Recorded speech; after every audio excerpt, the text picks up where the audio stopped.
ফ্যাশনে নতুন নতুন উপকরণ যোগ হয় প্রতিনিয়ত।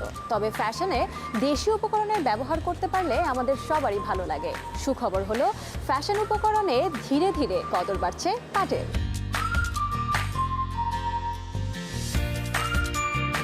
ফ্যাশন ও লাইফস্টাইল পণ্যে বাড়ছে পাটজাত পণ্যের ব্যবহার।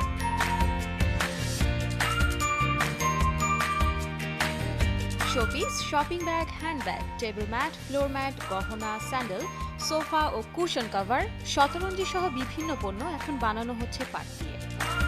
ঘর সাজানোর জন্য পাটের পণ্য আসলে এখন অনেক রকমই আছে।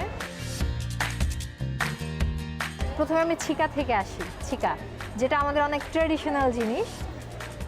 আপনি যদি এটাতে গাছ রাখেন আসলে ঘরের লুকটাই চেঞ্জ হয়ে যায়, খুবই সুন্দর একটা ব্যাপার। তারপর যেমন ধরেন মানে এখন অনেক কর্নার হচ্ছে, তারপরে কি বলে এটাকে ল্যাম্পশেড হচ্ছে, মানে অনেক ভ্যারিয়েশন আছে। তারপরে যেমন বাস্কেট, আপনি এই ধরনের বাস্কেট এটা আপনি হচ্ছে মানে লন্ড্রি বাস্কেট হিসেবে ইউজ করতে পারছেন, জুয়েলারি বাস্কেট হিসেবে ইউজ করতে পারছেন।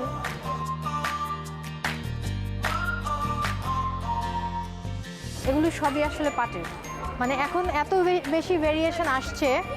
তারপরে এই যে যেমন এই ধরনের প্রোডাক্টগুলো রানার যেগুলো, হ্যাঁ, তারপরে এই যে হাতের কাজের, হাতের বুননের যেটা পাটের, এটা পাটেরও সম্ভব, এটা দড়ির, কিন্তু সেম জিনিসটা পাটেরও হয়।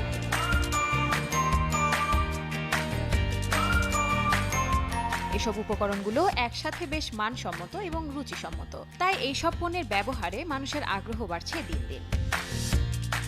পাট দিয়ে এত নতুন নতুন ডিজাইন হচ্ছে, যারা ফ্যাশনেবল ছেলে মেয়ে এখন ওরা দেখা যাচ্ছে সাইড ব্যাগ হিসেবে নিচ্ছে, তারপরে ভ্যানিটি ব্যাগ হিসেবে ইউজ করছে।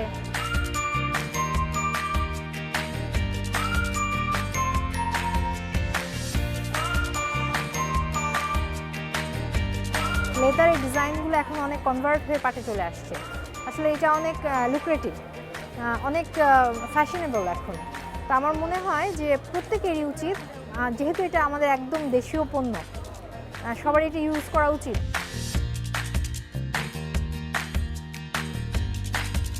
বেশি বেশি পাটজাত দ্রব্য ব্যবহার আমাদের একদিকে পাট শিল্পকে চাঙ্গা করছে, অন্যদিকে পলিথিন ও প্লাস্টিকের হাত থেকে মুক্তি দিতে পারে পরিবেশকে।